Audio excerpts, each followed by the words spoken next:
அல்லாஹ்வுக்கு பிரியமான வார்த்தை, நீங்கள் சொல்வதற்கு இலகுவான வார்த்தை.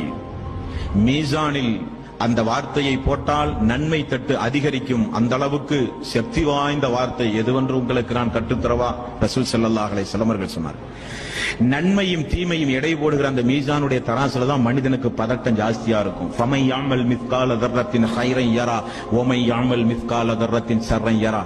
கடையில போய் ஒரு பொருள் வாங்கும்போது எப்படி தராசை கரெக்டா பார்த்து வாங்குறோமோ அதே போல நன்மையும் தீமையும் அல்லாஹ் மறுமை நாளில் எடை போடும் பொழுது ஒரு மனிதனுக்கு பதட்டம் ஜாஸ்தியா இருக்கும். எங்க தீமை தட்டு அதிகரித்து நரகத்துக்கு போயிருவோமோ, அல்லது நன்மை தட்டு அதிகரிச்சா பரவாயில்லையா இப்படியாவது சொர்க்கத்துக்கு போயிடலாம்ங்கிற பதட்டம் ஜாஸ்தி உள்ள நேரம் அந்த நேரம். அந்த இடத்தில் ரசூல் ஸல்லல்லாஹு அலைஹி வஸல்லம் அவர்கள் அதற்கு நமக்கு ஒரு வழிமுறையை சொல்லித் தருகிறார்கள்.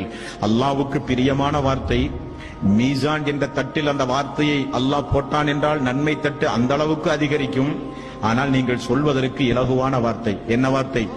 சுபஹானல்லாஹி வ பிஹம்திஹி சுபஹானல்லாஹில் அஸீம்.